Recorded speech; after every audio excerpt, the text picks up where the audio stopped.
Hello, Trader Smart families, and welcome to episode 2 of our web series for outdoor education about God's great garden.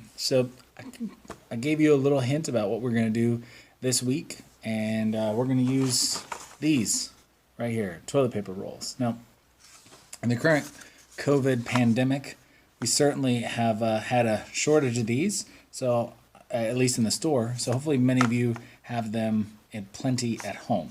So there's actually a couple ways that you can use these, but we're going to focus on one flower that is really works well in this medium, and that is one of my favorite flowers to plant. It grew so well here at school last year, and that is the sunflower. Now, one of the reasons why I love this flower so much is how tall it gets.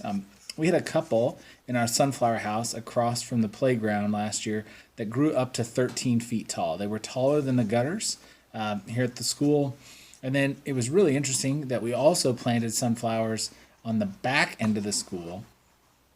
And those, even though they were the same species, did not get as tall. The reason why is that the side of the building, which is adjacent to the playground, is facing south. So it got sun all day long. However, the west-facing wall, where the sunflowers were planted back there, it didn't get sun as much. So even the same species of flower did not grow as tall. Sun makes a big difference, obviously. So we've got a few different kinds of species, and this is one of the things I love about sunflowers. We think about it, and they all look the same. We think about the black-eyed, giant yellow sunflower, but there's actually a number of different varieties. So one of my favorites here is a Tithonia. It's a Mexican sunflower. It has this rich orange color. We've also got an autumn mix. So you'll get a little bit of a different color in every packet. Sometimes they'll be this orange color with a little bit of mix of yellow. They can also turn that reddish, dark red color as well. And then we've also got a Chianti hybrid here. So it's that rich burgundy color. It's not quite red, not quite purple, but right in between. So we've got plenty of these. Now, this one here is our giant hybrid. So one of the things you're going to pay attention to is if you want to grow sunflowers at home, how tall do they get? Now, last week I covered that you want to look at the back of the seed packet. So I'm going to look at the back of this one here. So this one here, reaching up to 16 feet. So this is our 14 to 16 footer that we got. Same one that we planted here that got over 13 feet last year. Important, space them 18 to 24 inches apart, a quarter of an inch deep, and then it takes 2 to 3 weeks to germ. So this is super great. So what do we do with this giant sunflower here? Why do we have a toilet paper roll? Well, I'll tell you what, this is what we did last year with our kindergarten class. We had them help us plant sunflowers. And the reason why this is so great for sunflowers is because sunflower roots are very sensitive. So they don't like to be transplanted at all. So all the plants that we're growing in the outdoor education room right now will go outside in roughly about 3-4 weeks. We'll take them out of the small container and put them outside in whether it's a raised bed or directly in the ground. Now, some plants we have to transplant before then. They outgrow their container, and we've already had to do that with our gourds. And sunflowers is one species you really don't want to have to transplant more than once, if at all. Since their roots are so sensitive, planting them in a toilet paper roll gives more room for them to grow. It's a deeper, a medium. It's a different platform for them to grow. It's deeper so the root can extend and get stronger so that when you actually transplant when you transplant it into the ground, the root is still healthy. That's one of the great things too. Toilet paper, this roll here, is compostable. So last year we took every sunflower that we planted, just dug a little hole, put the toilet paper roll right in it, and there you go. So it became part of the earth, and it was a great natural compost to our garden. So that's what we're going to do today. We're going to use toilet paper rolls to to plant sunflowers. Now, let's say you don't want to plant sunflowers. You don't want to have a 16-foot tall plant. Great. Some sunflowers only get 4 to 5 feet tall, but maybe you're just not into that. Maybe you want something different.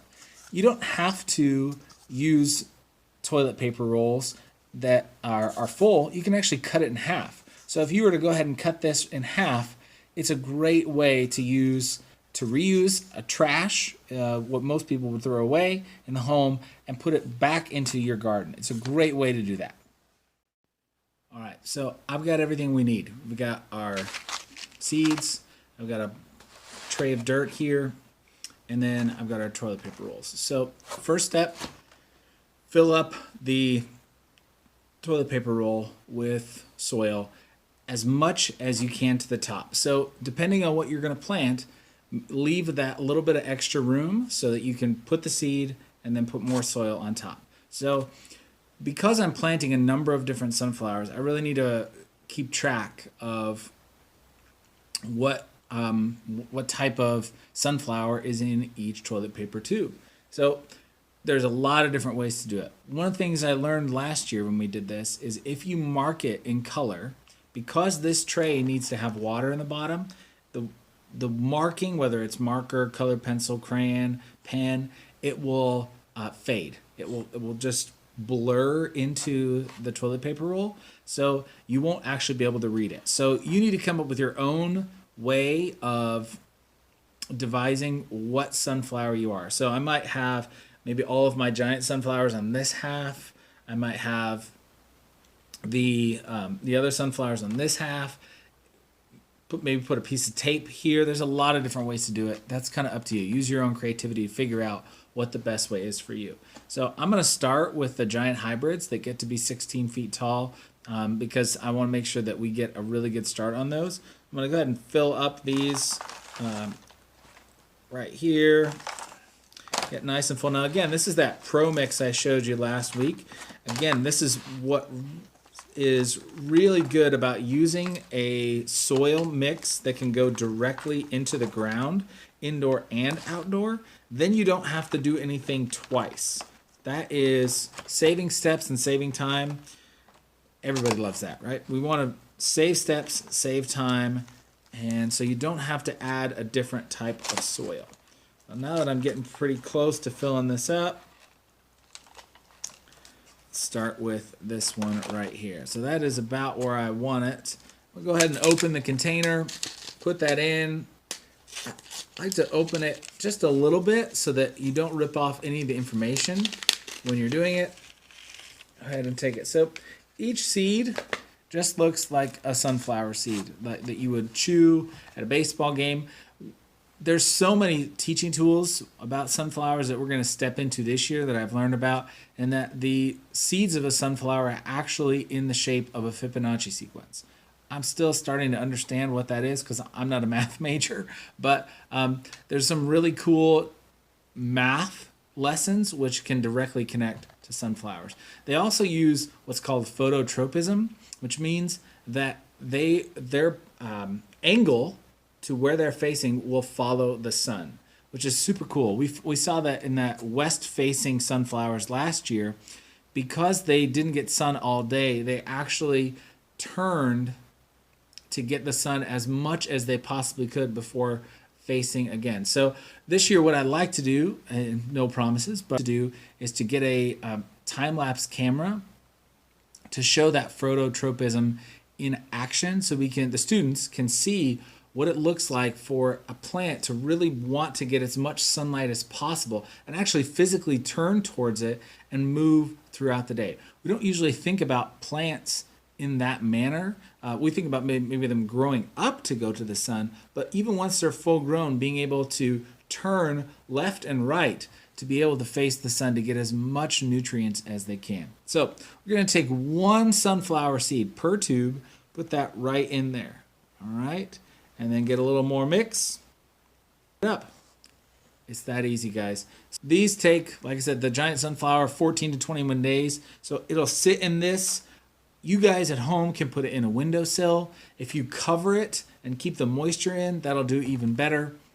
I have the grow lights in the office, so this will just slide right under there and get a great start. So what we're looking ahead towards is on about May 12th, May 14th, somewhere in that range. The standard practice is Mother's Day. So Mother's Day is when you can really start to plant directly outside. So we're going to try to get these in as close to that Mother's Day date as possible.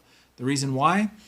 Usually there's no risk of frost at that time. So after Mother's Day, you don't have any risk for frost, and even if you do, it's pretty mild. It's short, so the plants are much safer. There's only been a few instances of post Mother's Day frost in Indiana in the last 50 years.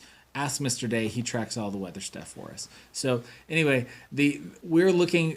But if these take 2 to 3 weeks, 3 to 4 weeks to germinate, anything around that range, that's great. It will get a good start, and then we can go directly into the garden. Anyway, that's it for this week. We'll come back with you next week. I think we'll head outside. If you follow TPCA Outdoor Ed on Instagram, you will see that I've already got most of the garden tilled, just to got that soil that has hardened up over the winter and loosened it up so that it is ready for planting. If you're doing any of this at home, I'd love to see your pictures. Please just shoot it out to me via email or reach out on social media on TPCA Outdoor Ed on Instagram. I'd love to hear from you. We'll see you next week.